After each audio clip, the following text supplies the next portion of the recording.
All right, and we are back here on the GSMC Football Podcast. And for the third part of the show, we're going to now get into talking about Jordan Love and Justin Herbert, their struggles from this past weekend, and just the heat that they've been receiving for them. So we'll start off with, I guess we'll start off with Jordan Love. I didn't really know which one to start with, but we'll start off with Jordan Love. So he was not great. Well, both quarterbacks were not great. He threw 3 interceptions in the game on Sunday against the Eagles. It's just the Packers offense just could not really get into a rhythm. Josh Jacobs had a good game. He had that touchdown run that, gave them a touchdown finally. But yeah, 20 of 33, 212 yards, no touchdowns, 3 picks. And, he's receiving a lot of heat for it. Did not play well. I will say that, and this goes for both of them, yes, they do deserve blame. And it's not like Jordan Love was coming in with a lot of momentum like last year, because last year Jordan Love was coming in playing as good as a quarterback as anybody else. And this year, that was not the case. They were coming in off of 2 straight losses to the Vikings and to the Bears. Jordan Love got dinged up in the game against the Bears. It's just, I didn't really like the Packers' chances going into the game. I thought they could keep it close, and they did keep it close. But the passing game really just couldn't get anything going. But the other thing, too, is, and look, I don't want to make excuses, but at a certain point in the game, he was down his top 3 wide receivers. Christian Watson was already out. Romeo Doubs gets hurt, concussion, and then Jaden Reed suffers a dislocated shoulder. Now, even when they still had Romeo Doubs and Jaden Reed, they still weren't getting anything done. But you lost your top 3 wide receivers, and it's just, you're also going up against the number 1 pass defense in the Eagles as well, and you're kind of shorthanded. But the problem with that statement is, you could say, well, if Jordan Love is really that guy, he should be able to overcome it. And I understand that. But I don't think we should be overreacting when it comes to these 2 guys and say they're not it. I really don't. I think it's an overreaction. How many people really thought that the Packers were going to go into Lincoln Financial Field and beat the Eagles? Because on social media, Eagles fans just thought they were going to walk all over the Packers. And they kind of did. I mean, well, they didn't really have to, because the Packers struggled offensively the entire game. And the tone setter was the beginning of the game when the Packers fumbled the kickoff, although it looks like Keyshawn Nixon might have recovered it. So I don't know what happened there. But yeah, that was a tone setter. Not a lot of people expected the Packers to go in there and win. And yeah, I mean, it falls to the feet of Jordan Love and the offense, and also Matt LaFleur's receiving heat as well. They got to come back and be better. And that's something, going up against these better teams, Matt LaFleur has got to answer to that, because that's something that he's kind of struggled with over the years as the coach of the Packers. Sometimes the Packers get punched in the mouth and they just don't punch back. That was during Aaron Rodgers' time. I thought last year, they really did. It looked like they had a chance to do something, because they had a chance to beat the Niners as the road team. And, one thing led to another. They ended up losing. And then going into this year, this was the year that, myself included, we were all high on Jordan Love. Jordan Love got paid a huge contract. He dealt with some injuries this year. Both players, between him and Herbert, they both dealt with injuries this year. And, they were able to overcome it, because Malik Willis stepped in, did a nice job. Jordan Love comes back. But against these better teams, they struggled. The Packers, they lost twice to the Eagles. They lost twice to the Lions. And they lost twice to the Vikings. And look, the Eagles and the Lions have the top 2 seeds. Well, the Lions have the 1, the Eagles have the 2. And the Vikings won 14 games. So for the Packers, you failed to beat those teams, those are some of the best teams in the NFL, and you weren't able to knock them off. The Packers were barely in my top 5 when I would do my power rankings each week.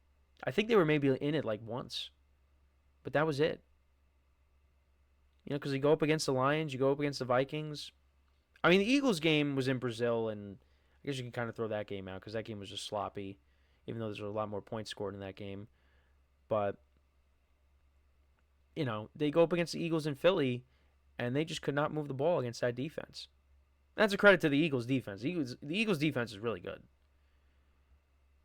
But, yeah, you got to be able to beat these better teams if you want to advance, and they just couldn't do it. But I still think that Jordan Love is the guy. It's just, I think, for the Packers, and we'll talk about it in the next segment, there's some more things that they need to add to this team if they want to take that next step. And I think going to next year, if Jordan Love doesn't deal with any injuries, let's see what he does. But the Packers, they put a huge investment in him. And, he still had a relatively good year. Didn't throw as many touchdown passes, but he did throw the same amount of picks. So you want to see that be a little bit lower. Because compared to last year, he had 25 touchdowns to 11 picks this year. Last year, what did he have, 32? Oh, that was a postseason. Yeah, 32 touchdowns to 11 picks. So you want to see the touchdowns up, the interceptions down. But, yeah, I'm not... I mean, it was disappointing, but I'm not going to jump off the Jordan Love bandwagon. I'm not. I'm staying on it until otherwise. So, yeah, I get it. Didn't play well, but I think there was a lot more going on than just his performance. But also, yeah, they talked about his footwork. That didn't look... That wasn't looking good in the pocket. I mean, the interception to the linebacker, Zach Bond, he just didn't see him. The other two, one was an underthrown ball, and the other one was just you're trying to get something going. That was towards the end of the game. So, yeah, I would probably... 2 of the 3 picks are his fault. I mean, I guess they all are his fault, but one of them you're just throwing it up and hoping something happens. So, but I get it. He wasn't good, but let's not say Jordan Love's not the guy. Let's see what he does next year. If next year he regresses even more, that's a problem. But we're not there yet. So I'm not ready to jump off of Jordan Love's bandwagon, and I am most certainly not jumping off of Justin Herbert's bandwagon either. I wouldn't really say I'm on their bandwagons, but still. Or my stock, selling my Justin Herbert stock and my Jordan Love stock. Justin Herbert is still a really good quarterback. The problem with him, though, Jordan Love won playoff games last year. He won a playoff game. Justin Herbert has not won a playoff game. Hasn't. Last year, Jordan Love, that was his first year starting. Justin Herbert, you are now going to be going into year 5? Year 6? Yeah. Yeah, year 6. And you still don't have a playoff you still don't have a playoff win yet? That's a problem. Now, it's a little bit different with Justin Herbert because, a lot of people did not expect the Chargers to make the playoffs. I thought they could be a team that finishes with 9 wins. They did, and then they got 2 more after that.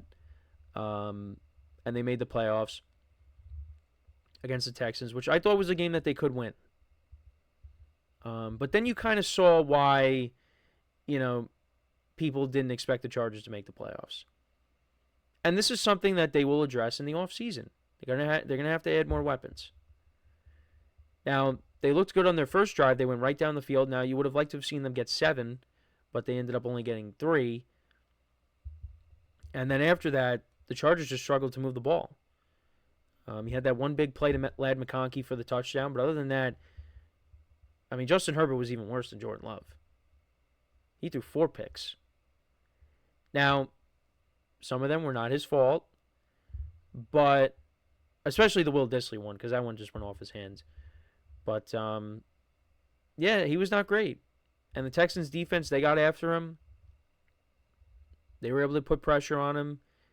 They just could not get anything going. They couldn't run the football either. At least for the Packers, they were able to establish something with on the ground with Josh Jacobs. But Chargers couldn't do anything. They were one-dimensional in that game, and then they were really no-dimensional.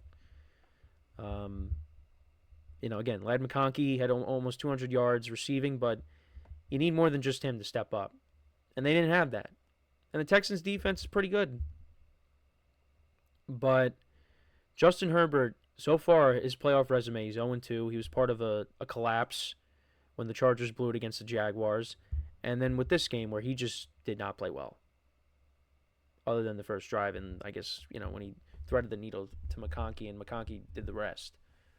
He was not great, but Justin Herbert is very talented, and you just got to surround him with more talent. And let's see what he does then next year. But, it's true, though. We just rank him with the upper echelon of quarterbacks because of the talent. But the body of work just is not there yet. And he's put together good seasons. That's why people put him in that upper echelon. But how people measure you is by your playoff success. And he does not have that right now. He's 0-2. So, you got to start winning playoff games and then people will take him more seriously. Listen, if you don't want him, I'd take him on the Giants. I'd take him and Mike Tomlin on the Giants. I think any team that's needs a quarterback would take Justin Herbert easily. But, yeah, I get it. I think it's just because for a lot of people, they see that, everyone's praising Herbert for things, and it's just, he's overrated. Because I actually did a topic on Herbert being overrated and whether he was overrated or not. And I said no. Well, in my eyes, I don't think he's overrated. But now, when we see what happened in the postseason, maybe we got to keep him in a lower tier than the upper echelon of quarterbacks. Like for me, Justin Herbert can be a top 5 quarterback. But got to start showing it in the postseason. And he hasn't done that. But this year, Ladd McConkey was your best weapon, a rookie. And then you have Quentin Johnston, who had his moments. He had a much better year than he did his rookie season. And J.K. Dobbins was a nice story. But they need to add more to this offense. They're just getting started. I think Harbaugh and Herbert are going to win their fair share of playoff games. Next year, they have to do that. Because, I'll come on next year if they lose again and say, well, I don't know. It depends on how the season goes. But I'm not selling my stock on these two QBs. I think they could bounce back from this. The problem is we just like to overreact. That's what people are doing. They're overreacting. For Jordan Love, he had the tougher task. I loved the Chargers going into this weekend. I thought they were going to win. But then, of course, when I see everybody picking the Chargers, I was like, yeah, that's not good. It's not good. And they ended up losing. So I thought the Chargers could definitely win, at least advance, into the playoffs, at least take on the Chiefs and see what happens. But that did not happen. So, yeah, a lot of people are down on these two quarterbacks. But you know what? I think they will rise up next year. And it'll be different. I'm going to say that right here, right now. Let's see what they do in the offseason. But speaking of the offseason, speaking of these two guys, we will continue to talk about them and the other teams that lost this weekend, and we'll talk about what the losing teams have to do to get themselves back in the playoffs and to improve in 2025. So with that being said, stick around, and we'll be right back here on the GSMC Football Podcast.